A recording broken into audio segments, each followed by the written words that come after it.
Comencé a trabajar en casas y colegios desde muy joven, podando el césped, atendiendo, arreglando jardines y cosas de mantenimiento. Y fue aquí donde ocurrió lo que te relataré, y tuve oportunidad de vivir en carne propia, allá por el año 1999, justo hace 20 años.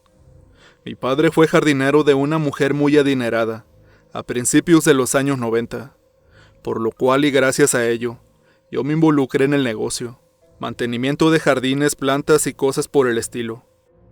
A finales ya de la década, yo tenía algunos 20 años, vivía con mis padres y hermanos. Recuerdo bien que en la Semana Santa del 99, se comenzó a fundar una cadena de escuelas, guarderías y salones de fiestas privadas, cerca del puerto de Veracruz, en sí en todo el estado. Por respeto y discreción a estos, omitiré el nombre. Solo les puedo decir que dicha cadena de escuelas y guarderías aún sigue funcionando hoy en día. Solo los salones de fiestas dejaron de funcionar, por los acontecimientos que a continuación te seguiré relatando. Por aquella época las cosas eran completamente diferentes a lo que se vive hoy en día. El nivel de delincuencia era muy bajo. Yo trabajaba de ayudante de panadero, pero en mis ratos libres hacía trabajos de jardín y mantenimiento en casas y escuelas. En uno de los tantos lugares que hacía trabajo de jardinería, conocí al hombre que me dio a conocer que en dichas escuelas que recién se fundaban, necesitaban personal. La más cerca quedaba a 50 minutos de mi casa. En ese tiempo aún no había carreteras. El acceso al lugar era algo complicado. En dicha escuela se tenía previsto hacer un internado. Era un rancho abandonado que en décadas anteriores había sido propiedad de uno de los ganaderos más adinerados de Veracruz. Sin pensarlo dos veces busqué informes para ver si ahí podrían contratarme, aunque me quedaba retirado un poco. Tenía en mente desde un tiempo atrás encontrar un buen lugar donde comenzar un trabajo fijo. Uno de mis mejores amigos, llamado Adolfo, me acompañó a las instalaciones para informarme del trabajo y saber cuándo iniciaban dichas funciones en el internado. Tomamos una bicicleta propiedad de Adolfo y nos dirigimos al rancho que por mucho tiempo se había quedado en el completo abandono. El lugar era muy grande, había construcciones muy antiguas. Estábamos ya a algunos cientos de metros de llegar y nos dimos cuenta que había maquinaria y mucha gente trabajando, limpiando y sacando objetos del interior del rancho. Suponíamos que era para darle una nueva imagen a lo que serían las nuevas instalaciones. Al estar ya en el lugar conocimos al velador, Ángel, quien desde un principio nos dio información del tema y nos dijo que ya todo estaba ocupado, tanto plazas de maestros, intendencia y vigilancia, que todo comenzaría a funcionar en 2 meses aproximadamente. Le pregunté que si no iban a necesitar algún jardinero o algún velador extra, pero este solo nos dijo que habláramos con el dueño y que con suerte nos daba lugar para trabajar, aunque todo estuviera ya cubierto. Nos señaló tras unas máquinas que estaban sacando piedras. Nos dijo que fuéramos ahí, que ahí estaba el dueño, un hombre inglés que ya era muy conocido en la región, por ser noble y ofrecer trabajo a mucha gente, y que ahora junto con otros extranjeros se habían metido en mente abrir una pequeña cadena de escuelas, internados y salones de fiestas privadas. Nos acercamos y aunque ya lo conocíamos de vista, nunca habíamos tratado con él. Le preguntamos si había posibilidad de aún poder trabajar ahí, y este amablemente nos dijo que sí, que necesitaba aún otra persona más, que tuviera atención y cuidados especiales con el jardín y las plantas, ya que debido al gran tiempo que pasó abandonado, requería de gran atención y así poder recuperar su lucidez natural. Por su parte, mi amigo Adolfo le preguntó también si podía quedarse a trabajar ahí. El dueño le dijo que se presentara conmigo a la mañana siguiente. El lugar tardaría en abrir, pero necesitaba gente que se quedara a cuidar el material y todo lo que ahí se guardaba para la remodelación del lugar. Regresamos a casa muy contentos. Teníamos una buena oportunidad de trabajo ahora. A la mañana siguiente llegamos al rancho muy temprano. Había personas ya del campo chapeando, cortando hierba y pequeños árboles de alrededor. Nos presentamos con el velador y nos dijo con quién nos dirigiéramos para que nos dijera nuestras actividades. Así se pasaron los días, las semanas, terminando los últimos detalles para que empezara a funcionar aquel lugar. Por fin llegó el día tan esperado de la inauguración. Se preparó un convivio para celebrar el primer día de clases, donde estuvieron presentes algunos padres de familia y personas del Palacio de Gobierno, donde destacaba el presidente municipal de aquellos días. Yo trabajaba en un principio como auxiliar del velador, junto con otro de los jardineros. Él también venía de un pueblo muy cercano. Por lo difícil del acceso, había personal que hasta a caballo llegaban. Por eso también tanto alumnos como maestros llegaban desde el domingo en el transcurso del día y regresaban a sus lugares de origen los viernes por la tarde. Yo en un principio iba y venía al pueblo, pero después poco a poco me convencí de quedarme allá toda la semana. A mi amigo Adolfo por su parte lo colocaron como responsable de la gente del campo, quienes estaban a cargo de las actividades del monte, como de los trabajadores de albañilería. Al pasar el tiempo y cumplirse los 3 meses, yo ya estaba completamente adaptado a mi nuevo empleo. Pese a mi juventud en aquel momento, siempre fui una persona muy responsable, y aunque solía ponerme mis buenas borracheras de vez en cuando, ahí mismo en el rancho por las noches junto con los amigos del campo, siempre estuve al pendiente de mis actividades. El director era una persona ya mayor, era amable y bondadoso. Mientras cada quien cumpliera con su trabajo no teníamos ningún problema. Las noches siempre eran tranquilas. Los alumnos se miraban muy felices en el rancho. Tenían terreno extenso para poder jugar y correr a sus anchas. Todo parecía no tener problema alguno. Pero cierta noche todo cambió. Comenzaron una serie de sucesos que desencadenaron el mayor problema acontecido en aquel internado. Una noche cuando ya todos dormían, me disponía a darme un baño con agua fría. Los baños del personal estaban ubicados a unos 40 metros de donde nosotros dormíamos. Iba caminando hacia ahí, cuando de momento entre unas matas de plátano, se comenzó a escuchar la risa de una niña. Llevaba una lámpara que no alumbraba casi nada, por lo que me acerqué a ver y escuchar de cerca. Lo primero que me cruzó por la mente fue pensar que aquello era normal, pues ahí había alumnas, y que a lo mejor alguna se hubiese sentido sola o triste, y se habría escapado de los dormitorios. Mientras me acercaba cada vez más hacia donde se escuchaba el llanto, pude ver con cierto miedo que entre las matas de plátano estaba lo que parecía ser una pequeña de algunos 5 años. Algo ilógico que fuese alguna niña de las que ahí estudiaban. Al querer acercarme aún más a la pequeña, me llevé el susto de mi vida, pues ésta volteó y vi con horror que la cara no era de humano, más bien parecía ser un gato.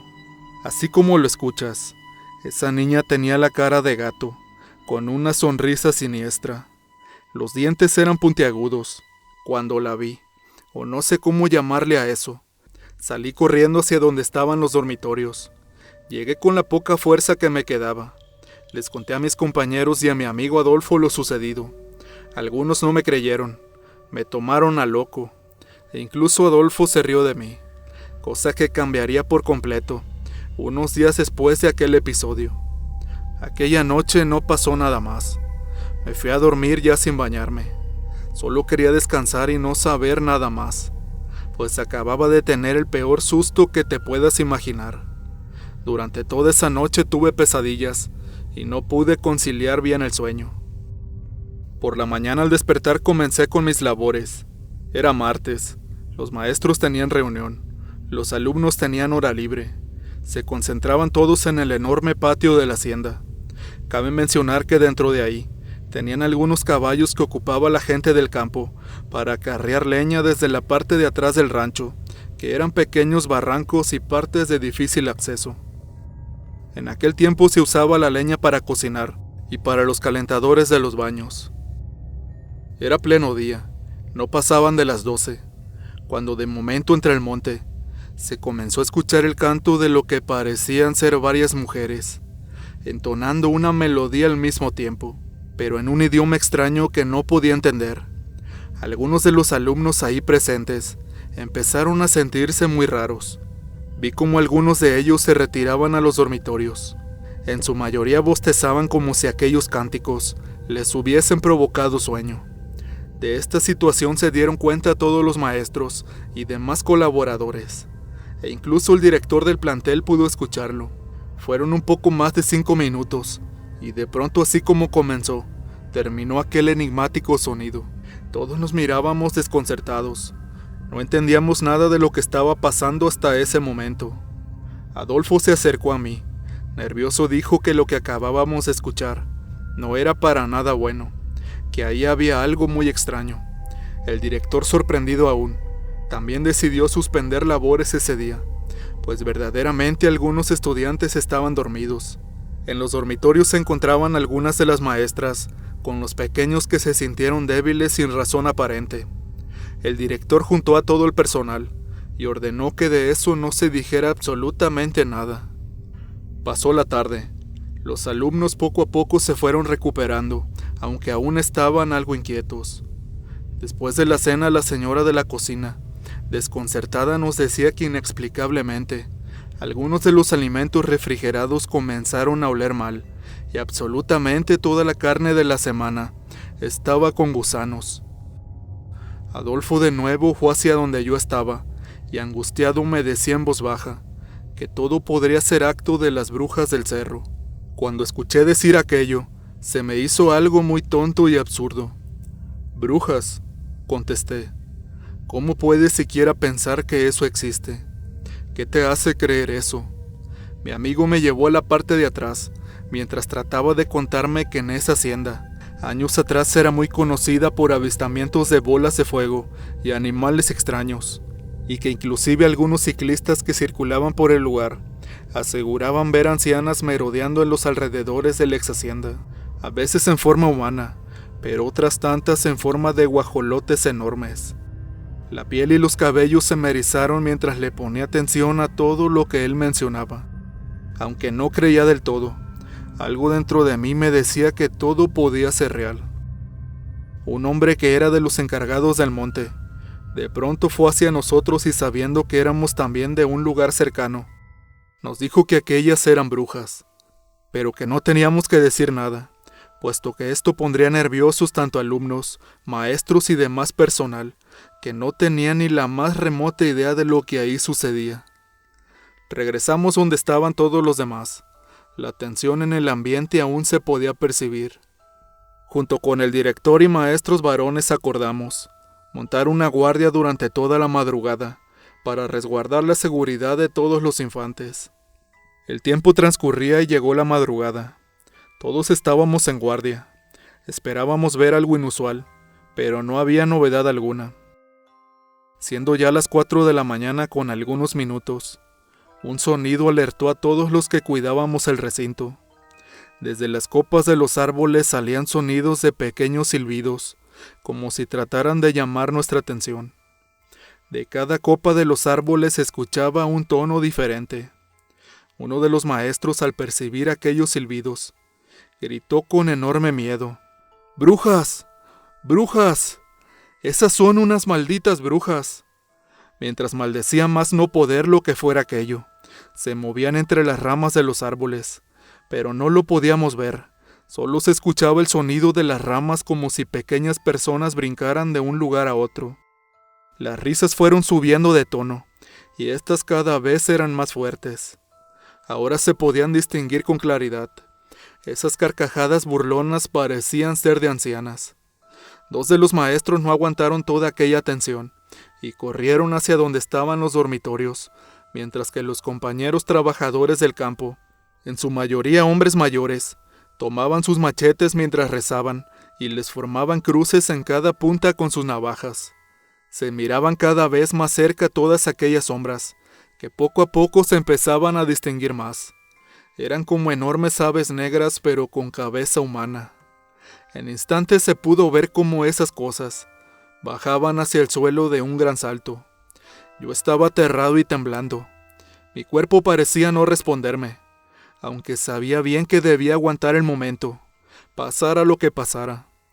Opté por rezar en mi mente, pero no podía concentrarme. Ver a aquellos seres sobrenaturales a unos cuantos metros de mí me tenían al borde del colapso. Un maestro que parecía estar sereno ante tal difícil situación, de la nada salió corriendo en dirección hacia esas cosas. Tratamos de detenerlo, pero fue imposible. corrió perdiéndose entre el monte. Inmediatamente se dejaron de escuchar los silbidos y carcajadas. Todo quedó en silencio de momento. Los señores del campo rápidamente nos dijeron que había que ir a buscarlo porque se lo podrían llevar, sin saber aún exactamente a qué se referían con eso. Nos fuimos siguiendo solamente la dirección hacia donde habían salido corriendo. Aún no amanecía para esa hora. Estaba completamente oscuro, y era un terreno muy peligroso, ya que en esa parte del monte abundaban las nauyacas y coralillos, serpientes conocidas por ser las más venenosas de México. Tratando de tener todo bajo la mayor discreción posible, solo 2 de los hombres se habían quedado en el internado para resguardar a los chicos y maestras por si aquellas arpías regresaban.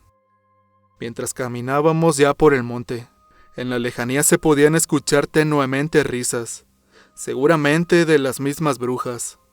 Ramón, uno de los hombres del campo, comentó en voz baja que aquellas estaban tratando de confundirnos.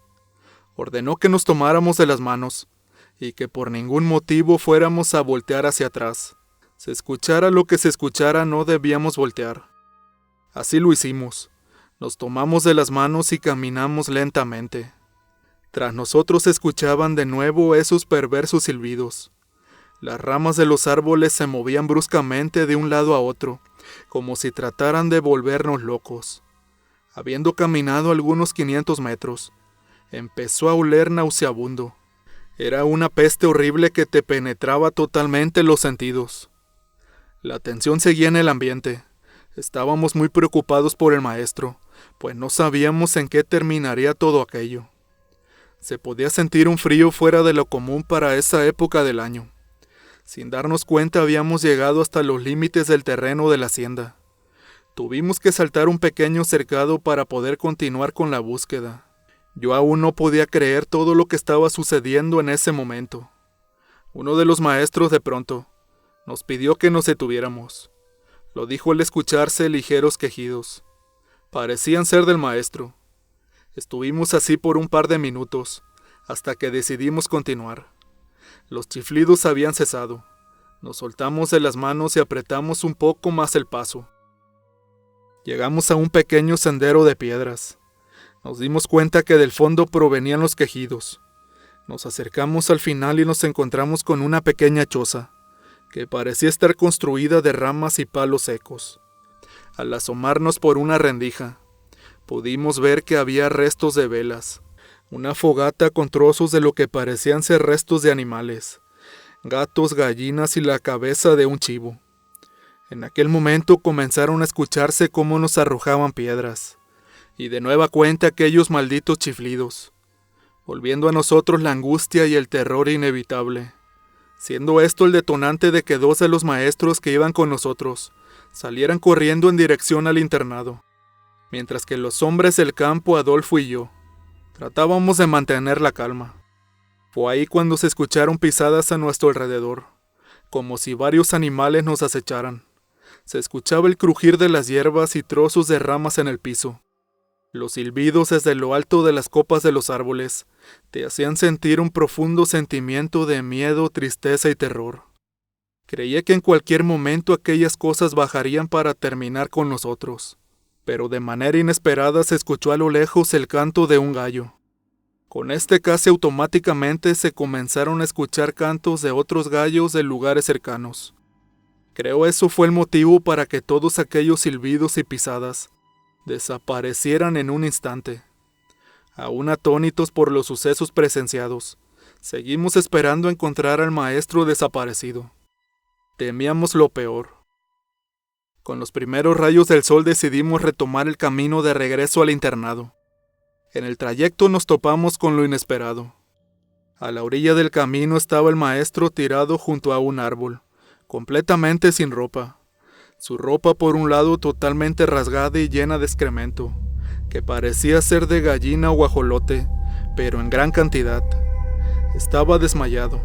Se podía ver cómo respiraba. Era algo bueno dentro de todo. Alrededor de donde estaba tirado el maestro, había marcas en la tierra de lo que parecían ser pisadas de guajolote, pisadas enormes, de algunos 40 centímetros, con una característica que nos llamó mucho la atención. Las pisadas tenían 5 dedos adelante y la marca atrás de lo que parecía ser un espolón. Todos nos quedamos mudos mientras que uno de los hombres del campo trataba de borrar en lo más posible aquellas huellas, como si él ya supiera de lo que se trataba. Nadie decía nada. Yo solo veía incrédulo todo aquello, que me seguía pareciendo muy increíble. Tomamos al maestro y entre dos lo cargamos. Lo llevamos al colegio. Al llegar algunas señoras y señores del campo, tomaron al maestro aún inconsciente y lo condujeron a un pequeño cuarto junto a la cocina. Allí estuvieron alrededor de 1 hora. No dejaron pasar a nadie más. Cuando por fin salieron, el maestro ya consciente preguntaba que qué había pasado. El director platicó con la gente del campo y todos los demás. Dio órdenes de que nadie de afuera se tenía que enterar de todo lo que había pasado. Quizás creía que le podría cobrar factura tarde o temprano, si los padres de los muchachos se enteraban. El maestro que tuvo aquel incidente se dio de baja esa misma semana. Los demás maestros con el tiempo hicieron lo mismo. Hasta donde yo tuve conocimiento fueron indemnizados económicamente, para que todo aquello quedara en secreto y desmentir cualquier versión que saliera de ahí. Yo seguí trabajando algunos años posteriores. No puedo negar que en ese tiempo muchas cosas extrañas más sucedieron ahí. Varios de los muchachos ahí internados seguido amanecían con moretones o chupetones. De lo último que me enteré, y que me platicó en secreto de amigos un chofer trabajador del lugar, es que todo aquello era causado por un grupo de brujas del cerro, quienes ocupaban la hacienda para hacer sus rituales al maligno, y estaban molestas por haber llegado nosotros ahí. Se sintieron invadidas.